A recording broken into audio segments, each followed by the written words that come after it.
So hi guys, welcome to my YouTube channel. So this is my third lecture video. और इस video में मैं आपको पढ़ाऊंगी what is the meaning of business studies और उसमें हम क्या पढ़ते हैं, उसकी क्या इंपॉर्टेंस है।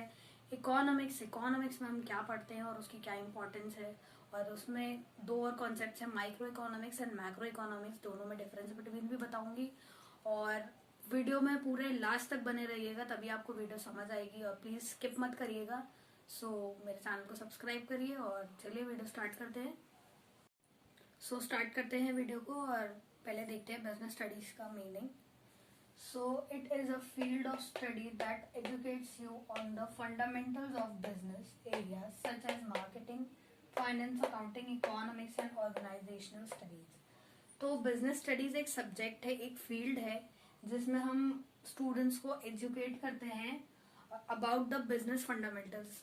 मीन्स अबाउट बिजनेस के क्या रूल्स है करने के, कैसे बिजनेस किया जाता है, उसका थ्योरेटिकल जितना भी पार्ट होता है वो हम बिजनेस स्टडीज में लर्न करते हैं। और हम बिजनेस स्टडीज में कौन कौन से एरियाज को कवर करते हैं, जैसे मार्केटिंग हो गया। मार्केटिंग में जैसे किसी भी बिजनेस में अगर आप कोई, जैसे फॉर एग्जांपल ये पेन ही है, इसका एडवर्टाइजमेंट कैसे करेंगे, इसको मार्केटिंग का इसका प्रोसेस कैसे होगा, मतलब इसको कैसे पता चलेगा लोगों को कि ये ऐसा भी कोई प्रोडक्ट है मार्केट में, तो उसकी मार्केटिंग करना। तो ये सब हमें थ्योरेटिकली बिजनेस स्टडीज में हम पढ़ते हैं। और जैसे फाइनेंस को कैसे इन्वेस्ट करना या फिर फाइनेंस को कैसे बिजनेस में लगाना, ये भी हम बिजनेस स्टडीज में पढ़ते हैं, बट या it is a theoretical subject. और इसमें अकाउंटिंग भी पढ़ ही लेते हैं हम। उसमें इकोनॉमिक्स भी देखते हैं कि ह्यूमन वांट्स क्या है। जैसे मार्केटिंग में जैसे सेल हमें बढ़ानी है तो हमें लोगों का परसेप्शन जानना पड़ेगा कि उनको किस टाइप का प्रोडक्ट अच्छा लग रहा है, हमें कंज्यूमर पर भी ध्यान देना पड़ेगा। तो इकोनॉमिक्स मैं आपको बताऊंगी आगे क्या होता है, बट इकोनॉमिक्स जो इससे रिलेटेड है वो इसी वजह से रिलेटेड है कि हम जो भी ह्यूमंस हैं उनकी वॉन्ट्स को भी मेजर करते हैं कि उनकी क्या क्या वॉन्ट्स हैं और हम उनको कैसे वो फुलफिल करके दें ताकि हमारे कस्टमर बने रहें। तो ऑर्गेनाइजेशन स्टडी होती है कि पूरी ऑर्गेनाइजेशन कैसे वर्क कर रही है, मैनेजमेंट कैसे वर्क कर रहा है। अगर कोई मैनेजर्स वगैरह या फिर टॉप लेवल के जो मैनेजर्स वगैरह हैं वो कुछ इंस्ट्रक्शंस दे रहे हैं तो वो कैसे कैसे सबऑर्डिनेट्स तक आ रहा है, नीचे तक आ रहा है, एम्प्लॉयज वर्कर तक कैसे वो बात पहुंचाई जाएगी, ये सब हम बिजनेस स्टडीज में पढ़ते हैं। तो मैं आपको और आगे बताती हूँ बिजनेस स्टडीज में और क्या क्या होता है। हाउ ऑर्गेनाइजेशन ऑपरेट, वही सेम चीज। ऑर्गेनाइजेशन कैसे ऑपरेट होती है, कैसे चलती है, कैसे उसमें डे टू डे एक्टिविटीज होती है, कैसे एक बात दूसरे तक पहुंचाई जाती है कि प्रोडक्शन डिपार्टमेंट कुछ कह रहा है, सेल डिपार्टमेंट कुछ कह रहा है, वो कैसे बात एक दूसरे तक पहुंचती है, मैनेजमेंट से कैसे बातचीत होती है। तो ये सब हम बिजनेस स्टडीज में पढ़ते हैं। और अ स्ट्रॉन्ग कम्युनिकेशन स्किल्स, इसमें बिजनेस स्टडीज में हम ये भी पढ़ाते हैं कि हम कैसे एक स्ट्रॉन्ग कम्युनिकेशन बनाएं सबऑर्डिनेट्स और मैनेजर्स वगैरह के बीच में, टॉप लेवल मैनेजमेंट और लोअर लेवल मैनेजमेंट के बीच में कैसे कम्युनिकेशन बिठाएं। और प्रॉब्लम सॉल्विंग, अगर कोई प्रॉब्लम आ रही है किसी डिपार्टमेंट में तो कौन उसको हैंडल करेगा, कैसे वो बात धीरे धीरे, एकदम से आप उसको जाके डायरेक्टर को नहीं बोल सकते कि ये प्रॉब्लम है या ये प्रॉब्लम है। आप एक लेवल पे बताएंगे, पहले आप अपने सीनियर को बताएंगे, सीनियर अपने सीनियर को बताएंगे, ऐसे ऐसे जाके एक चेन होगी, चेन के थ्रू ये बात हमारे टॉप लेवल मैनेजमेंट के पास जाके पहुंचती है। और मैनेज द होल ऑर्गेनाइजेशन, वही बात आ गई, पूरे ऑर्गेनाइजेशन के वर्किंग को होल्ड करना, उसको मैनेज करना बिजनेस स्टडीज में पढ़ाया जाता है। और डिसीजन मेकिंग की, फिर अगर कोई बात पहुंची है मैनेजर्स तक तो वो कैसे डिसीजन लेंगे और वो डिसीजन जो आया है वो भी सबऑर्डिनेट्स वगैरह तक कैसे आएगा। तो ये सब हम बिजनेस स्टडीज में पढ़ते हैं। अब करते हैं इकोनॉमिक्स की वीडियो स्टार्ट, तो चलिए। इकोनॉमिक्स स्टार्ट करते हैं। Economics is the study of human behaviour. जो इकोनॉमिक्स होती है इसमें हम ह्यूमन बिहेवियर के बारे में पढ़ते हैं, that how people get earn और गेट देयर लिविंग। तो इसमें हम पढ़ते हैं कि ह्यूमन बिहेवियर के बारे में, जिसमें जो भी पीपल होते हैं वो कैसे अपनी लिविंग को अर्न करते हैं और कैसे गेट करते हैं। तो यहाँ पे पीपल पे मैंने देखिए आप सर्कल लगा रखा है, तो पीपल में हम एक किसी जोग्राफिकल एरिया के पीपल को कलेक्ट नहीं कर रहे हैं, हम पूरे ऑल ओवर द वर्ल्ड के जो भी इंसान हैं उनके बारे में इसमें स्टडी करते हैं, ह्यूमन बिहेवियर के बारे में स्टडी करते हैं इकोनॉमिक्स में। तो इसलिए मैंने इस पे सर्कल लगाया क्योंकि this is not only for कि ये बस इंडिया के लिए ही है या फिर सिर्फ किसी और देश के लिए, ऐसा कुछ नहीं है। हम पूरे सारे जितने भी लोग हैं दुनिया में उन पर स्टडी करते हैं इकोनॉमिक्स में कि वो कैसे सोचते हैं, कैसे अपने जो भी है अर्निंग करते हैं, फिर उस अर्निंग को कैसे खर्च करते हैं, कहाँ इन्वेस्ट करते हैं, सेव करते हैं, या फिर अपनी वांट्स को कैसे सेटिस्फाई करते हैं। तो ये सारी चीज़ें हम इकोनॉमिक्स में पढ़ते हैं। देयर लिविंग मतलब वही अपना स्टैंडर्ड ऑफ लिविंग बढ़ाना। अगर आपकी इनकम बढ़ रही है तो आप अपना लिविंग स्टैंडर्ड कितना आप बढ़ा रहे हैं। फॉर एग्जाम्पल पहले आप 15,000 कमा रहे थे तो आप कुछ ही चीज़ें उसमें अफोर्ड कर पा रहे थे, लेकिन वहीं आपकी सैलरी अगर 50,000 हो जाए तो आपका लिविंग स्टैंडर्ड बढ़ जाएगा। मे बी आप एसी लगवा लें, आप वॉशिंग मशीन ले लें, काफ़ी चीज़ें हो जाएंगी। आपका लिविंग स्टैंडर्ड ऐसे इंक्रीज होगा जिससे आपका खुद का डेवलपमेंट और ग्रोथ होगा, और कुछ पैसे आप फिर सेव भी करेंगे फॉर फ्यूचर पर्पस। तो ये भी हम इसमें पढ़ते हैं इकोनॉमिक्स में, कैसे हम अपना पैसा कहीं भी इन्वेस्ट करते हैं, ये भी पढ़ते हैं। सो मैं अब डेफिनेशन वाइज पढ़ देती हूँ क्या है।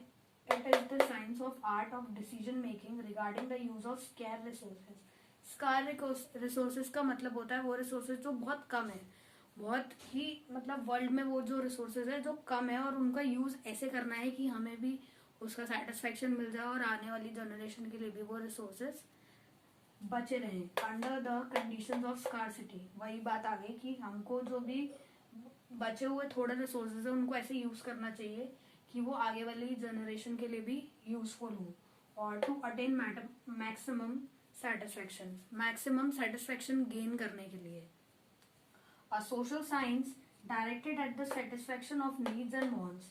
बेसिकली जो इकोनॉमिक्स है वो नीड्स एंड वांट्स के ऊपर ही पूरा बेस्ड सब्जेक्ट है।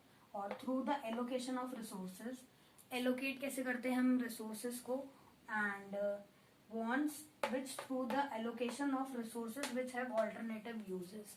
इसका मैं आपको एग्जांपल देती हूँ। फॉर एग्जाम्पल जैसे सेटिस्फैक्शन को लेके एक एग्जांपल दे रही हूँ।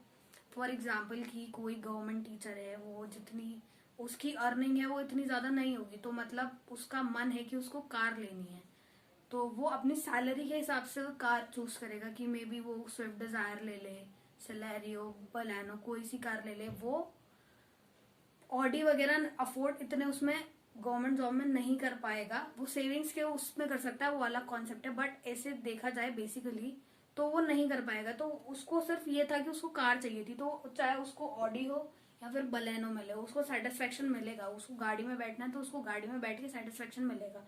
तो उसको मैक्सिमम सेटिस्फेक्शन दिलाने का ही ये पूरा एक सब्जेक्ट है, एक ह्यूमन को कैसे मैक्सिमम सेटिस्फेक्शन के टूवर्ड्स हम लेकर जाएं। तो अब मैं आपको पढ़ाती हूँ कि माइक्रो इकोनॉमिक्स और मैक्रो इकोनॉमिक्स में क्या होता है। तो चलिए देखते हैं कि micro economics and macro economics में क्या होता है। आइए सो स्टार्ट करते हैं वीडियो को। Micro economics and macro economics.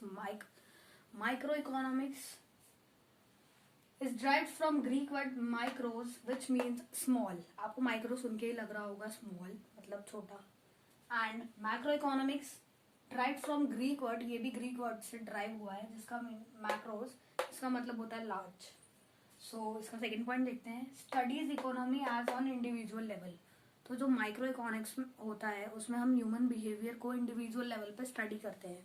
Individual level मतलब किसी एक पर्टिकुलर पर स्टडी करते हैं, जैसे उसके ऊपर क्या इफेक्ट पड़ेगा, अगर इकोनॉमी में कोई चेंज आएंगे तो एक इंडिविजुअल पे क्या असर पड़ेगा, उसकी इनकम पे क्या पड़ेगा, उसकी डिमांड सप्लाई पे क्या पड़ेगा, महंगाई हुई तो क्या उस पर असर पड़ेगा। तो हम किसी एक इंडिविजुअल मतलब उस पर हम इंडिविजुअल्स पे स्टडी करते हैं। और मैक्रो इकोनॉमिक्स में हम पूरी जो भी हमारी पूरी इकोनॉमी है उस पर रिसर्च करते हैं, उस पर स्टडी करते हैं। जैसे जीडीपी हो गया, ग्रॉस डोमेस्टिक प्रोडक्ट्स।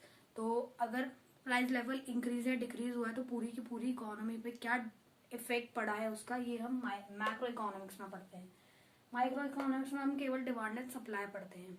किसी इंडिविजुअल की डिमांड क्या है, किसी इंडिविजुअल के लिए कितनी सप्लाई है मार्केट में, ये हम माइक्रो इकोनॉमिक्स में पढ़ते हैं। और मैक्रो इकोनॉमिक्स में हम पढ़ते हैं aggregate, demand and aggregate supply, AD और एएस। एग्रीगेट का मतलब होता है टोटल।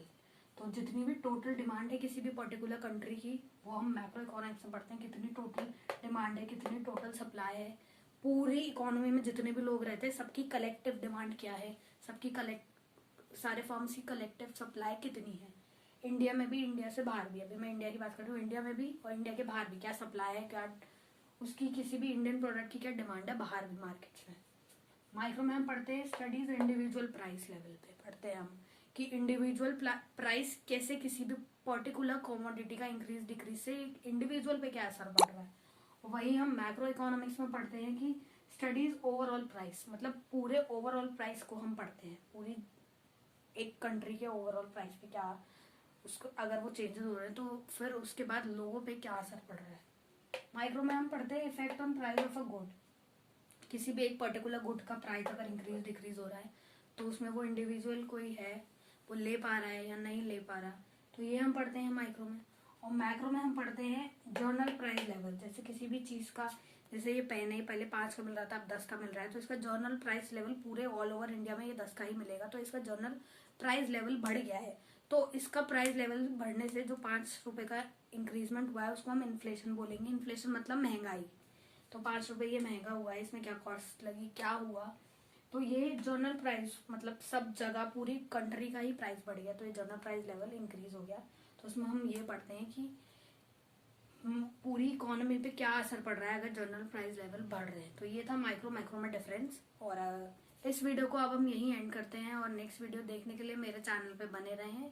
Stay tuned.